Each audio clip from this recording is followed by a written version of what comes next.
ನಮಸ್ಕಾರ ರೀಪಾ ಎಲ್ಲ ದೊಡ್ಡ ಮಂದಿಗೂ ಹ್ಯಾಂಗದಿರಿ. ನಾನು ನಿಮ್ಮ ದೀಪಾ ಗೌಡ. ಇವತ್ತಿನ ದಿನ ಶೀಕರ್ಣಿ ಜೊತೆ ಒಳ್ಳೆಟ್ ಹಾಕಿ ಚಪಾತಿ ಮಾಡತ್ತೇನೆ ರೀ. ಹೆಂಗೆ ಮಾಡತ್ತನಂತ ಒಂಚೂರು ಕಣ್ಣಾಡಿಸ್ಕೊಂಬರೋಣಂತ ನಡೀರಿ. ಇಲ್ಲಿ ನೋಡ್ರಿ, ಮಾವಿನ ಹಣ್ಣು ಎಲ್ಲ ನೀಟಾಗಿ ಬಿಡಿಸ್ಕೊಂಡ್ಬಿಟ್ಟಿದ್ದೇನಂತ್ರಿ. ಹಣ್ಣೆಲ್ಲ ತೆಗೆದು ಸ್ವಲ್ಪ ಮಿಕ್ಸರ್ ಜಾರ್ಗೆ ಗಿರ್ ಅಂತ ಅನಿಸ್ಕೊಂಬಂದ್ಬಿಡೋಣ್ರಿ.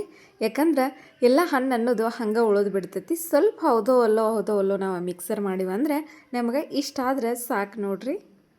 ಇನ್ನು ಇದನ್ನು ಸೈಡ್ ಇಟ್ಬಿಟ್ರಿ. ನಮಗೆ ಎಷ್ಟು ಬೇಕಲ್ಲ ಟೇಸ್ಟಿಗೆ ಅಷ್ಟು ಬೆಲ್ಲನ ಅಲ್ಲೇ ಸ್ವಲ್ಪ ನೀರು ಹಾಕ್ಕೊಂಡು ಎಲ್ಲ ಕರಗಿಸ್ಕೊಳತ್ತೇನೆ ರೀ. ನೋಡಿರಿ, ಆಲ್ಮೋಸ್ಟ್ ಅಲ್ಲೆಲ್ಲ ಕರಗಿತು. ಈ ನೀರು ತಣ್ಣಗಾದಿಂದ್ರೆ ಇದನ್ನು ಇನ್ನು ಶೀಕರ್ಣಿಗೆ ಹಾಕ್ಕೊಂಬಿಡೋಣಂತ್ರಿ. ಹಂಗೆ ಡೈರೆಕ್ಟಾಗಿ ಹಾಕ್ತಾರ್ರಿ ಕರೆ, ಆದರೆ ಜಾಲಿ ಒಳಗೆ ನಾನು ಸೋಸ್ಕೊಳತ್ತನಂತ. ಕಡ್ಡಿ ಕಸರು ಇದ್ರೆ ನಿಂತು ಬಿಡ್ತೈತಿ ನೋಡಿರಿ. ಇಷ್ಟ ಆಯಿತು. ಇನ್ನು ಇದನ್ನು ಸೈಡ್ ತೆಗೆದಿಟ್ರಿ. ನಿಮ್ಮ ಟೇಸ್ಟಿಗೆ ಅನುಗುಣವಾಗಿ ಸಕ್ಕರೆನೂ ಯೂಸ್ ಮಾಡೋರಿದ್ರೆ ಮಾಡ್ರಿಪ್ಪ. ಇದೆ ಅಂತೇನಿಲ್ಲ, ಅವ್ರವ್ರ ರುಚಿಗೆ ತಕ್ಕಂಗೆ ಟೇಸ್ಟ್ ಮಾಡೋನು. ಒಂಚೂರು ಮಿಕ್ಸ್ ಕೊಟ್ಕೊಂಡು ರುಚಿಗೆ ಒಂಚೂರು ಉಪ್ಪು ಸೇರ್ಸಾತೇನಂತ್ರಿ. ಇಲ್ಲಿ ನೋಡಿರಿ, ಏಲಕ್ಕಿನ ಪೌಡ್ರ್ ಮಾಡಿ ಇಟ್ಕೊಂಡಿನಿ, ಅದನ್ನು ಎಲ್ಲಿ ಸೇರ್ಸಾತೇನಂತ. ಇನ್ನು ಒಂಚೂರು ಗರ ಅಂತಂದು ಮಿಕ್ಸ್ ಕೊಟ್ಕೊಂಬಿಡೋಣ್ರಿ. ಮಸ್ತ್ ಪೈಕಿ ನಮ್ದು ಇವತ್ತಿಂದ ಶೀಕರ್ಣಿ ರೆಡಿ ಆಗೈತಿ. ಸಣ್ಣವ್ರದಿಂದ ಹಿಡಿದು ದೊಡ್ಡವ್ರವರೆಗೂ ಇಷ್ಟಪಡುವಂಥದ್ದು ನಮ್ಮ ಶೀಕರ್ಣಿ ನೋಡ್ರಿ. ಇನ್ನು ಇದನ್ನು ಸೈಡ್ ಎತ್ತಿಟ್ಟ. ಇನ್ನು ಚಪಾತಿ ಮಾಡ್ಬೇಕಲ್ರಿ. ಚಪಾತಿಗೆ ನಾ ಇಲ್ಲೇ ಒಳ್ಳಿಟ್ಟು ಸೇರ್ಸಾಕ ಜೋಳದ ಹಿಟ್ಟೆ 1 ಕಪ್ ತೊಗೊಂಡೇನಿ ರೀ. ಅದೇ ಕಪ್ಪಿನ ಅಳತಿ 1.5 ಕಪ್ ನೀರು ಸೇರ್ಸಾತೇನಂತ್ರಿ. ಈ ನೀರು ಸ್ವಲ್ಪ ಉಪ್ಪು ಹಾಕಿ ಕುದಿಯಕ್ಕೆ ಇಟ್ಕೊಂಡ್ಬಿಡೋಣಂತ್ರಿ. ಎಲ್ಲ ಕುದಿ ಹೆಸ್ರು ಬಂದುಬಿಡ್ಲಿ ನಮಗೆ. ಈ ಟೈಮ್ದಾಗ ನಾವು 1 ಕಪ್ ಜೋಳದ ಹಿಟ್ಟು ತೊಗೊಂಡಿದ್ದೀವಲ್ಲ ಅದನ್ನು ಹಾಕಿ ಗರ ಅಂತ ಗಂಟು ಇರ್ಲಾರ್ದಂಗೆ ಕುಡಿಸ್ಕೊಂಡು ಬಂದುಬಿಡೋಣಂತ್ರಿ. ಈ ಒಳ್ಳಿಟ್ಟು ಹಾಕಿದ ಚಪಾತಿ ಅದು ನಮ್ಮ ಉತ್ತರ ಕರ್ನಾಟಕದ ಕಡೆ ಯಾರಿಗೆ ಗೊತ್ತಿಲ್ಲ ಹೇಳ್ರಿ ನೋಡೋಣ. ಆಲ್ಮೋಸ್ಟ್ ಎಲ್ಲರಿಗೂ ಗೊತ್ತಿದ್ದೈತಿ.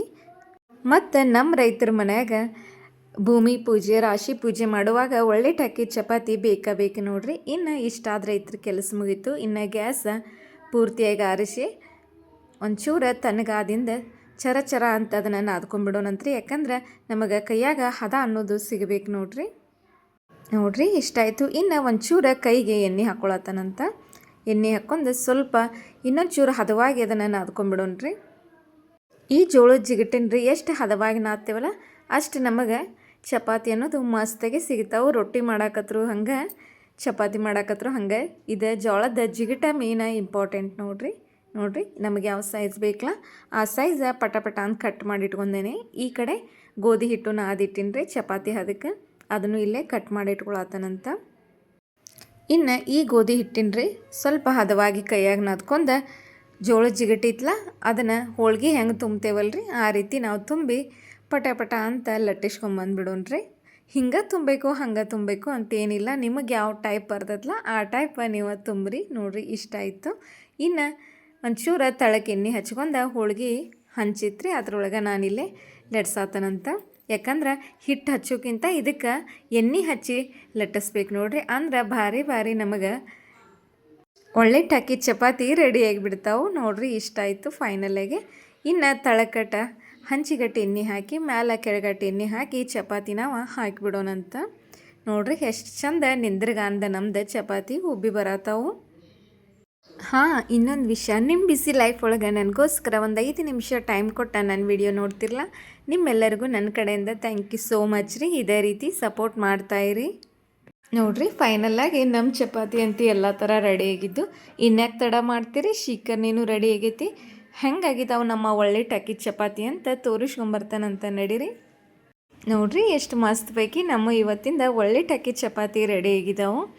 ನೀವು ಆರಾಮಾಗಿ ತಿನ್ಬೋದು ನೋಡ್ರಿ. ಯಾಕಂದರೆ ಕೈಯಾಗ ನೋಡಿದ್ರು ಅಷ್ಟು ಸಾಫ್ಟಾಗಿ ಟಚ್ ಮಾಡೋದು ಅಷ್ಟೇ ತಡ ಅಷ್ಟು ಚಂದ ಬರತ್ತಾವೆ. ಇನ್ನು ಶೀಕರ್ಣಿ ಜೊತೆ ಹಚ್ಕೊಂಡು ತಿಂದ್ರೆ ಇನ್ನೂ ಭಾರಿ ಹತ್ತಾವ್ರಿ. ಇಷ್ಟ ಆದ್ರೆ ಲೈಕು ಶೇರು ಸಬ್ಸ್ಕ್ರೈಬ್ ಮಾಡಿರಿ.